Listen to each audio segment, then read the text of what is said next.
DJ Suraj Singh Yadav उर्फ प्रदीप कैथी मार्कंडेय महादेव वाराणसी।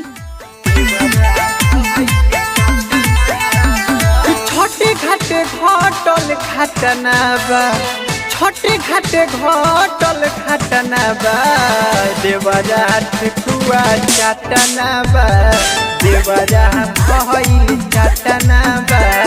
पंडित जी हो रौरा से प्रार्थना बा, पंडित जी हो रौरा से प्रार्थना बा, देवरा ठेकुआ चाटना बा, देवरा भइल चाटना बा।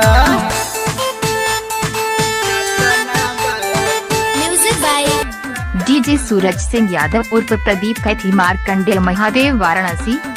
presented by ATK Music।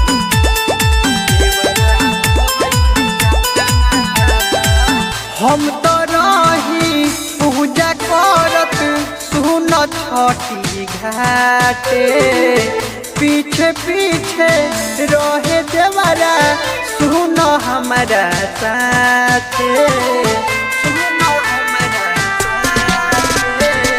हम तो रही पूजा करत सुन छठी घाटे, पीछे पीछे रहे देवरा सुन हमारा साथे।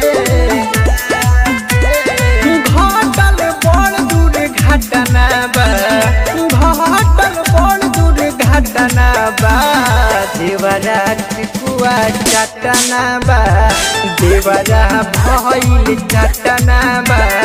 छोटे घाटे घाटल घटना बा, देवरा ठेकुआ चाटना बा, देवरा भइल चाटना बा।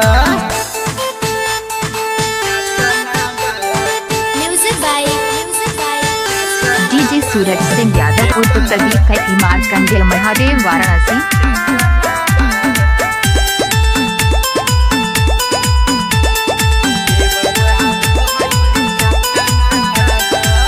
देवरा रही शंकर कसवा पहिलक हो मन महानी, छठी बरतिया भूखल बानी हो जाई कवनो हानि, हो जाई कवनो हानि। देवरा रही शंकर कसवा पहिलक हो मन महानी, छठी बरतिया भूखल बानी हो जाई कवनो हानि। भचर भचर बोले मुँह फटना बा, भचर भचर बोले मुँह फटना बा, देवरा ठेकुआ चाटना बा, देवरा भइल चाटना बा।